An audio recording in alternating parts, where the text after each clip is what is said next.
Hello, YouTubers. Welcome to the second part of the interwar period after World War I and in between World War I and World War II.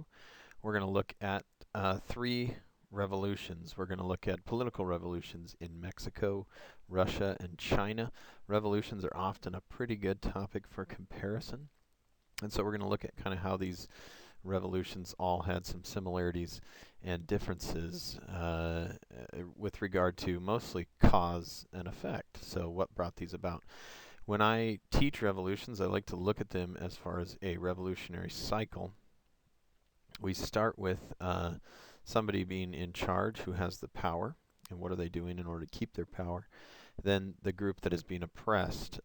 Usually there's a group, and sometimes it's a person who leads the call to attention to this group. Then we have the desired change, what this group wants or what these people want in order to revolutionize their government, and then what actions they're willing to take or what actions they do take in order to make this happen, and finally the outcomes of the revolution, what actually happened. So if we throw an actual revolution into here, a political revolution, we can look at something like the American Revolution, where the king in England had the power. The colonists in the American colonies were starting to resent the fact that they didn't have representation in Parliament, and they felt like they were being unfairly taxed. So they desired to break away and form an independent nation with Enlightenment ideals as their democratic government to get away from a monarchy. They took action of declaring independence and fighting in the war for independence against Great Britain, and the outcomes were kind of what they wanted, an independent nation with a new type of government. Now, this wasn't exactly what they wanted at first. In fact, they went through the Continental Congress before and the Articles of Confederation before they were able to finalize the Constitution, but eventually they got something that resembled what it is that they were looking for. So we can plug a lot of different revolutions into here, and we can kind of start to look at this through as a lens through which to look at Mexico, Russia, and China. So let's start with the Mexican Revolution. The Mexican Revolution it occurred during the time of the First World War, which is one of the reasons that Mexico did not get involved in the First World War. They were busy. The power was being taken and used by Porfirio Diaz, who was the conservative president. He had been president for about 30 years, leading up to 1910, and was allowing plenty of foreign investment, was allowing the rich landholders in Mexico to stay rich while the poor remained poor, and was basically keeping any kind of opposition down, either jailing or killing political opponents, and so was able to maintain a stranglehold on power. The corruption at the higher levels led to rebellion among the people, and restlessness among the Mexicans was starting to grow as he was getting older and was ready to release his reign on power. Now, the oppressed and what they desired were very different, and so we can start to look at who the oppressed people were, but there was a lot of different groups that wanted changes. In fact, the first president after him was Francisco Madero, who started moderate reforms and then kind of got the ball rolling, and Diaz didn't like this and came back to power. It was kind of too late. There were some others, Pancho Villa and Emiliano Zapata, who pushed for more sweeping liberal reform and were fighting for kind of the poor. Victoriano Huerta was a conservative who wanted to go back to what Diaz had. The United States got involved and wanted to maintain order and security in Mexico. Obregón was a militarist who was a general, who was a moderate reformer, and wanted to fight against those who he saw as terrorizing the countryside. The idea here is that there was no one single ideology for change. There was no one big nationalist push behind anyone. And so it got really messy. The action that took place was this civil war, which was chaotic, and the fighting went on for some time. Over 1.5 million people died during this war, and it led to kind of severe economic and political disruptions. Now, the outcome of the Mexican Revolution was a constitution, a new constitution. So the constitution in 1917 was good because it called for land reform. It called for getting rid of foreigners and having foreigners control major economic power, especially holding land and rights to Mexican resources. It gave workers more rights, at least on paper, reduced the power of the church in Mexico, and called for reforms to education. The bad is that a lot of people were upset by some of these reforms, including wealthy landowners or landlords, the United States, which was losing some of their clout in Latin America, and then the Catholic Church, who was upset by the fact that they were kind of written out. And the ugly is that the PRI, or the Party of the Institutionalized Revolution, stayed in power from the post-Mexican Civil War until, I think it was the 1990s, or it might have been the early 2000s by the time they actually lost their first election. And so the PRI has been the major party in Mexico and has virtually steamrolled every election ever since. And so this has led to an atmosphere of no competition, almost a single-party system. It hasn't been a single-party system, but it has operated almost as such. So that's the Mexican Revolution. Now let's compare that to the Russian Revolution, which started in 1917. All right. So the Russian Revolution is kind of the reason that Russia dropped out of World War I. They had been losing massive amounts of soldiers during the war, but Nicholas II was facing unrest at home, and so calling back the troops was kind of the reason that Russia left World War I. So in both of these cases, Mexico and Russia, it's the reason that prevented them from fighting in or continuing to fight in World War I. The Tsar was realizing that imperial rule was ineffective and was unwilling to make the amount of changes that were necessary. And after coming back from World War II, weakened, the peasants, the workers, the intellectuals across Russia began to revolt. And part of this was because of food shortages. It led to work strikes. And eventually, the rebellion against the Tsar led to his abdication, or stepping down. Now, the desired changes were to create some sort of liberal reforms. So the Russian Revolution was really about getting some sort of westernized democracy into Russia. Russians weren't really used to this type of government system, and so there was no real clear plan. There was kind of a void left.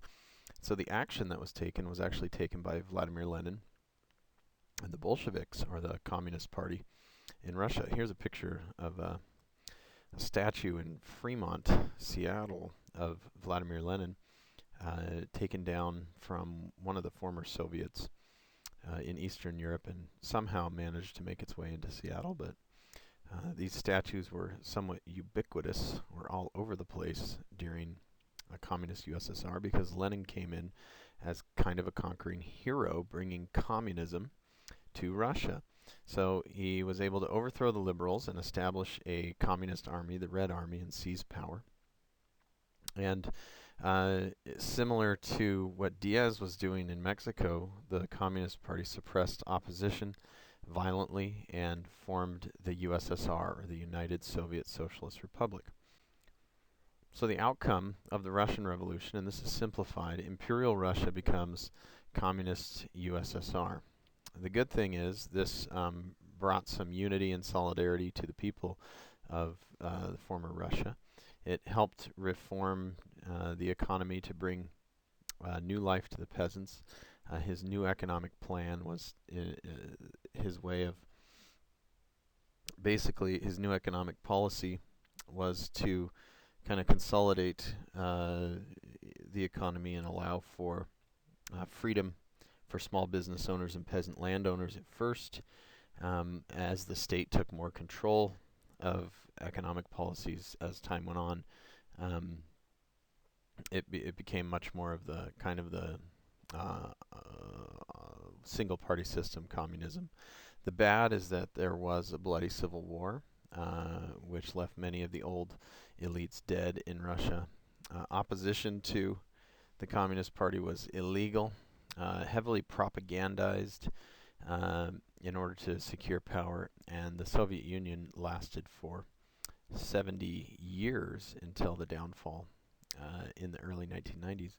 The ugly is that immediately after Vladimir Lenin died, Joseph Stalin took power in 1924 and was acted very similar to the Tsarist regime, where there was essentially a single-party system in place and brutal suppression of human rights and freedoms and liberties.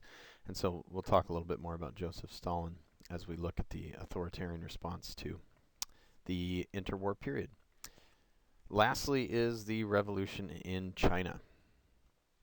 So China had been imperialized by the Europeans since the Opium War and had recently been imperialized by Japan following World War II. And so the power in China was held by the Qing dynasty, which was starting to lose most of their power. The warlords were starting to grow more powerful across China, and the Qing emperors were not able to do anything to stop them. So the final Qing emperor was Pu Yi, who held no real power because in reality the West was in charge of China, and the Chinese were still pretty upset about the fact that they had no say in their own government. So 90% of the population was peasants, and they needed some sort of change. And really, who was going to come away with a victory in this revolution in China was the group that kind of spoke most to the peasants. And so whoever could win the peasant support, it was a huge population of peasants, would win the day. And so many were looking for a new dynasty. And so the mandate of heaven was falling from the Qing rulers, and the new mandate of heaven was ready to be placed on somebody else's head. So the action that took place, there were many different groups, just like in Russia, or just like in Mexico and Russia, that wanted change. So there was some Republican nationalists led by Sun Yat-sen who were pushing for Western-style reforms. So here's a picture of Sun Yat-sen. During the May 4th movement in 1919, this was protests that followed the Japanese being able to gain more land in China after the war. They started to kind of push for more liberal reforms. Because Sun Yat-sen and the Republican nationalists had no strong military, they ended up losing power. Warlords were kind of the next ones to take power. Yuan Shikai actually won the presidency in this post-Qing dynasty Republic of China and did have military support, however, was a fairly indecisive and weak ruler, and so quickly lost power. Students and intellectuals were pushing to eliminate this new threat of Japan, and massive protests, including those at the May the 4th movement, were calling for changes. They wanted a liberal democracy. They wanted to combat Confucianism, which had been a Chinese mainstay for thousands of years. But the peasants were not involved in this. It was mostly these students and intellectuals who had nothing in common with the peasants, and so their reforms failed as well. And so radicals start to take charge and move into the Chinese political sphere. Okay, so as radicals take charge, we saw two major factions begin to vie for power. The Communist Party viewed all of China as the working class, the proletariat. And this was how kind of communism was twisted to fit China. The West was considered the bourgeoisie, and Mao Zedong takes charge of the Communist Party in order to promote that idea and kind of win the support of the peasants. So here's Mao, who campaigned and became one of probably the greatest cults of personality that has existed in the world. This is how Mao was pictured in all of his propaganda posters, as a young and non-elite member of China. He was going up against the Kuomintang, which was the revitalized nationalist party that Sun Yat-sen had created. Sun Yat-sen handed over leadership, well, after his death, to Chiang Kai-shek, who was a military officer. So while they did have the military behind them and created a more strong central government, their whole goal was to end Western dominance, and they didn't focus on peasant issues. And so this resulted in eventually the nationalists becoming despised by the peasants because of their refusal to acknowledge issues, and really the Nationalist Party became kind of brutally repressive of workers' movements that were trying to get attention to their own issues. So the outcome of this was a civil war between the communists and the nationalists, and this was kind of also was it was a time period where the communists and the nationalists kind of had some alliances with one another while they were competing for power. They both allied with one another to kind of stop fighting and fight off Japanese invasions during World War II. But eventually, the long civil war, in which both parties were fairly radical, one on the right and one on the left, resulted in China becoming a communist nation, and Mao eventually wins. And post-World War I, when China was being fought over by the Japanese, the Chinese officially become a communist nation. And this is really what ends the century of humiliation for China. China had been under imperial power since the Opium War, under Japanese power during the Second World War.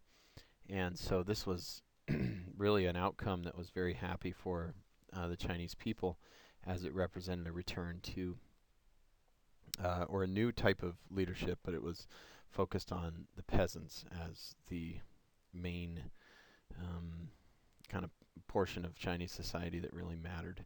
And of course, China has been this one-party system ever since, with the communists firmly in charge since Mao took power in 1949.